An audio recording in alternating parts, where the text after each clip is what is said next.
Good evening. So what my job is this is the second best job I've ever had. First is serving my country. The second best job ever is I get to go around the country and I share my story with folks like you. Proud Americans who want to support warriors that are coming home, and they choose to do so. So I'm very grateful for you guys all coming out here tonight and choosing to support an organization that changes and saves lives on a daily basis. I'm very grateful to you. Everybody who has joined the military has different reasons for joining. My older brother is 16 years older than I am, and he served in Germany when I was a little kid. And he would send over audio tapes and pictures of his service over in Germany. And what my mom would do is she would sit us all down and start passing around the pictures. And as we're hearing him tell stories of his time in Germany, I just remember flipping through those pictures, and he was dressed just like the little army man I had. And that was something just really cool, and it just made me want to do the same thing. So in 1995, I joined the Army as a military policeman. And I can remember just the excitement I had when they issued me my uniform, and the very first thing I wanted to do is get in front of a full-length mirror to see what I looked like. And I remember when I did that, it was the proudest moment of my life. There in the reflection was a soldier, and I couldn't wait to see what I was going to do for the military. So after basic training and advanced individual training for military police, I go off to South Korea, and I do a year there. I learned just about everything there is to learn about being a combat MP. From there, I go to Fort Hood. I'm a member of the 1st Cav. I did a deployment to Kuwait in '96 when we almost went to war with Iraq again. And from '98 to '99, I did a deployment to Bosnia. As soon as that deployment was done, my 5-year enlistment was just about done, and I figured, okay, it's time for me to go home. I had 2 children at the time, and I was only seeing them about 2 weeks every 6 months. So I made the decision to re-enlist one more time for Fort Irwin, California, which is located just outside of Barstow, not very far from here. And the idea would be to start applying for police jobs there in Visalia, or whichever police department would take me. And everything was going pretty good. And then on September 11th of 2001, a bunch of cowards killed a lot of innocent people. And I can still remember what I felt like when I saw the footage for the very first time and how angry I felt. And that just changed my whole life's path. There's no way I could get out now. I had all the training I needed to lead and train soldiers for combat. So I re-enlisted again for Fort Stewart, Georgia, which is home of the 3rd ID. I knew if I got to the 3rd ID, I could volunteer for the next deploying MP company and be in Afghanistan or Iraq, and it didn't really matter to me. The staff sergeant needed to come home, and it was my turn. So I get there to Fort Stewart in December of 2003, and by March of 2004, I was boots on the ground in Iraq, a city called Baqaba, which is located about 35 miles northeast of Baghdad in the Sunni Triangle. And we were on Fob Perry, which is basically a police station. Our main mission was to provide training for Iraqi police officers, and my squad's mission was to provide security for that installation. It was very, very weird feeling when during the day, as we're on the rooftop and little kids are on the roof, and they're waving at you. And as the sun sets, you know on those same rooftops, the enemy is going to take position up there, and pretty soon they're going to start firing at you. So it was a very strange feeling to be somewhere, and you have no idea who your enemy is. So I was there for about 3 months before I was injured. Felt more like 3 weeks, because just about on a nightly basis we were attacked, and we were always on missions. So the time went by really fast, but I was loving every minute of it. There's no feeling like leading and training and taking care of soldiers. So in June of 2004, 3 short months, my squad is tasked with a quick reactionary mission. It's a 24-hour period mission. Our main mission is to provide security for an ambulance. There's heavy fighting going on up the road in Biarritz. And our mission is to provide security for an ambulance just in case any warriors get hurt. All right. So we get a call, and we place that ambulance in our convoy right in the middle, and I'm in the lead vehicle. And we are going as fast as we can to get this soldier off the battlefield. We are going towards Barrett's. And I remember just off in the distance, I can see women and children start to run away from the road. And that basically tells you that you're about to get ambushed or a roadside bomb is about to go off. So I get on the radio and tell my gunners to get low. We are in up Upper Humvees. So my gunners get down and 2 roadside bombs go off simultaneously, one in front of my number 2 vehicle and one behind it. I was in the right front passenger seat, and I just remember looking in the side view mirror, and my heart stopped.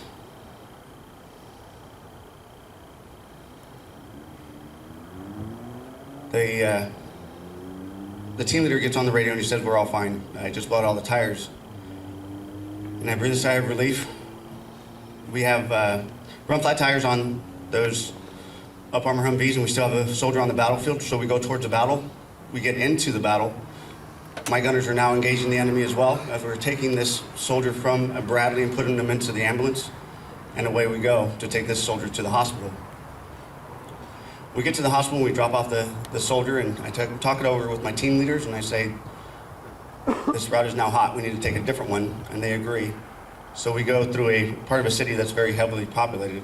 It's a marketplace. Normally we can't even get through that place. But that day, no one was around. So I tell my gunners again, get low. And another roadside bomb goes off and hits another one of my vehicles. The team leader immediately gets on the radio and he says, "We're all fine, it just blew out all the tires." So we continue on to our forward operating base. I have missions waiting. My radio is just continuously going off to tell me I still have missions. So we get back to our forward operating base and we quickly download those 2 vehicles, put our equipment in 2 fresh vehicles, and away we go. So for just about that entire 24-hour period, we are responding to more insurgent activities, more warriors that need to be recovered from the battlefield. So by 3 a.m., we have one last mission left, and that's to provide a combat patrol. We know insurgents are in the area. The other patrol from another forward operating base has already been hit with a rocket propelled grenade. So we're just making random patterns throughout the city. I remember it being really quiet that night, pitch black. No one is supposed to be on the roads at that time. There's a curfew in place. Only U.S. military police are out there at the time. And as we're making these random patterns throughout the city, the only thing you can really hear is just the Humvees as we're making these random patterns, and I tell my driver, "Go ahead and make a right-hand turn right here." That's just about the last thing I remember. As we completed that right-hand turn, I see a brilliant flash of light, and my ears start to ring, and the vehicle begins to fill with smoke, and it begins to slow. And just like we had done many times before in training, I start reaching for the door handle to open the door. This vehicle is going to become disabled. We need to get out and engage the enemy. So I start reaching for the door handle, and nothing's happening. I'm in the right front passenger seat, and I reach over with my left hand and grab where my hand is supposed to be, right there on the door handle, and it's not there, and I keep reaching up until I feel a warm, wet substance where my arm is supposed to be. And I just immediately go into shock. I was trying to make sense of everything because the door was still intact, but my arm was gone, and it didn't make any sense to me. And I can hear everybody yelling in the vehicle. And I can hear small arms fire going off, and what was later explained to me was when we made that right-hand turn, insurgents were waiting to ambush us. And to start off the ambush, they were going to fire a rocket-propelled grenade, which they did. And it penetrated the firewall of my vehicle, went through my arm, which took it off at the shoulder, went through my lieutenant's arm, Dawn Halfaker. She was sitting directly behind me. It goes through her arm, which was later amputated. It explodes behind her, which sends shrapnel to the back of my seat, which lacerates my liver. I inhale when the rocket explodes, which severely damages my lungs. And because I was so close to the blast, I suffered from a brain injury. Somehow my driver was able to get us out of the kill zone, and we get back to our forward operating base. And I just remember that the very same ambulance that we had been escorting the day before, all those times, was now waiting for us. And I remember them taking me out of the vehicle, and they put me on the ground, and I just remember I can't breathe. And I'm just sure I'm gonna die. So I start telling my squad to tell my kids I love them. And they're all yelling at me, telling me that I'm gonna tell them myself. And I wasn't afraid to die. My son was 12 years old. And I remember when I was 12 years old, I lost my dad and how much my life changed. And that scared me more than anything. So they take us and they put us in the ambulance, and away we go to our forward operating base that had the hospital on it. And I'm placed in a medically induced coma.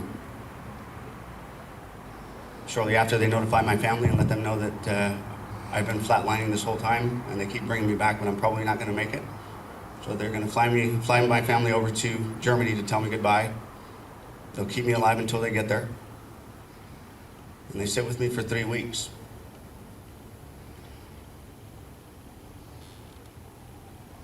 Flash forward 2 months later, and I'm finally waking up. And I remember opening my eyes, and I'm trying to make sense of where I am.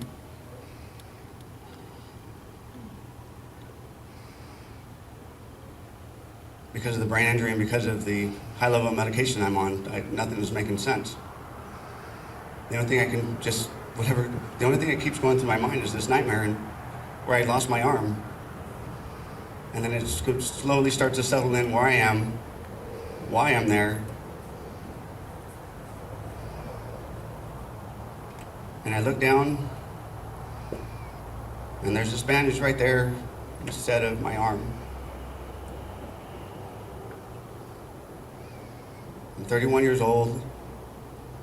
My life is over. I can't move, I can't walk, I can't talk, I can't feed myself, I can't take care of myself. And I begin to wish that rocket would have just killed me, because I don't want to live like this. I met one of the most amazing people I've ever met. Just a year before, these veterans and these friends were just sitting around and watching the news and watching folks as they were coming back from Afghanistan. One of the gentlemen had served in Somalia, and his helicopter had been shot down, and he remembered what happened when they shot his helicopter down.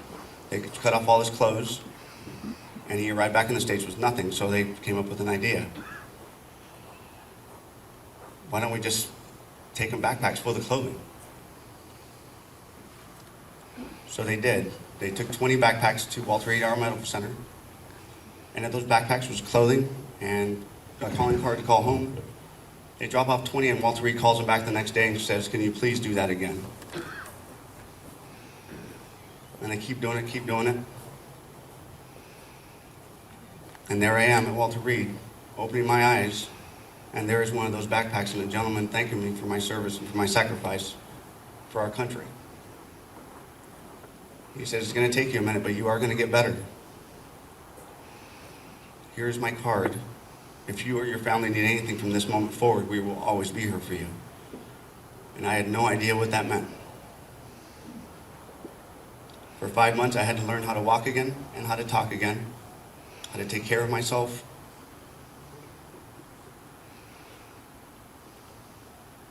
You know, when I went out to combat, I never thought I was going to be disabled. I thought I was going to die, if anything. I never thought I'd be disabled, and as far as I knew at the time, not be good for anything. So I become an outpatient, and I am taken on a ski trip over in Denver. Something I'd never tried before, but there was this very cool man on the mountain that met me there. His name was Jerry, and he had lost both his arms recovering a mine in Vietnam. And for 4 days, he taught someone who thought their life was over how to ski.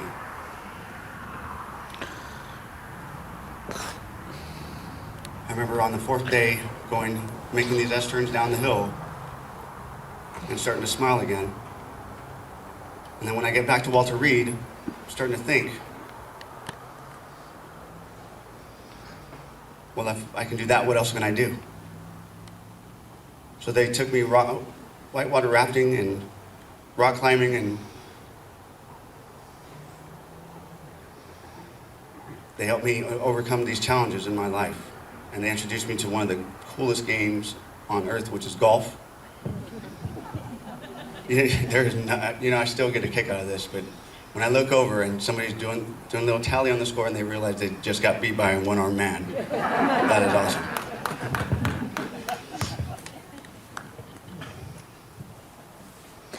So I was there at Walter Reed Army Medical Center for 2 years. And while I was there, I learned how to adapt and live with my new normal, and how to live life with one arm, which was great. And then I came home after 2 years here in Visalia, and I was surrounded by family and friends who loved me beyond words, but I felt completely by myself. The only time I felt okay was when I went with Wounded Warrior Project back to the East Coast and did activities with them. But then when I would come home, it would be the same thing over again. I had all the money I needed. Uncle Sam takes very good care of me, but I didn't have a purpose, and I needed one. So they asked me one day on a trip, they asked, "What are you doing now?" And I said, "Nothing." But I was definitely feeling the effects of post-traumatic stress disorder at the time. And they gave me the opportunity to be an outreach coordinator out here in California for the West Coast. And I got to introduce this organization to many men and women who were just like me at one time and thought that there was nothing that they could do now after injury. And I see on a daily basis all these lives transition, and I myself realized that the best way to overcome my own obstacles and challenges in my life was to help others with theirs. There on your table, you see our logo and around. What that logo is a silhouette of a fireman's carry. One of many ways you get your buddy off the battlefield. What we teach our warriors is to be a living logo. For a while, yes, you'll need to be carried, but when you find it in yourself and you have strength, when we show you how to adapt to your new life, your new normal, then you're going to start carrying the warriors on your shoulders as well. This organization has changed and saved so many lives, mine for sure. What these men and women need is the support needed. With the over 20 programs that we provide for them to be productive members of society and to go back home alongside the families that have been waiting so patiently for them. All they need to do is get some support. With a simple gesture of kindness and gratitude, this organization is now a nationwide organization.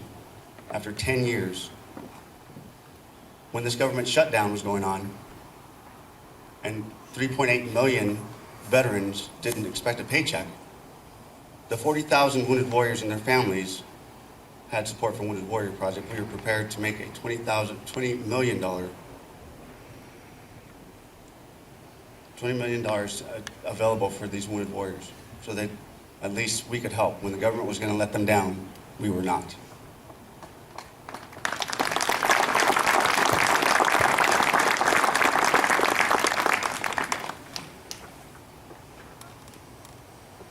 The only way that we can do this, though, because we're not dependent on the government, thank God. The only way we can do this is because of folks like Rhonda, who take time out of their lives and they want to make a difference.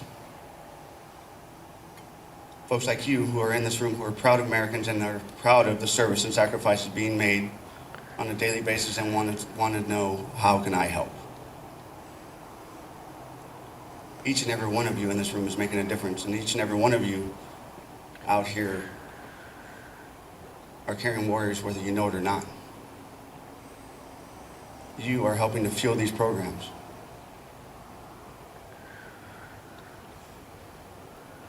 I myself regret absolutely nothing, because without the men and women that proudly serve this country, we wouldn't be the greatest country we are.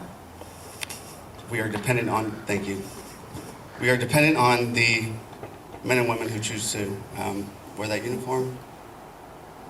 The strength of this entire nation is dependent on them. They're not made to go to combat anymore. We all volunteer. We all want to be proud of wearing that uniform for the very first time, the same way I was years and years ago. Rhonda, if you could do me a favor, if you could just come up here. I have something for you, just something really small. But it's just a gratitude. So not only do we give backpacks at the bedside to our warriors, we also give caregivers packs as well. No. So here.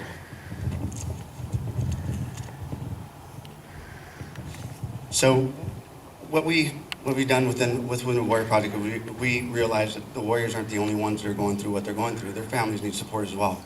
And we provide support to them as well. But I finagled and I got Rhonda one too. But I wanted to just say thank you to all of you here. Thank you for supporting us. Thank you for helping Rhonda and everything she's doing. I'm very, very proud to be an American and very proud that Americans like you support people like me. So thank you very much and have a good day.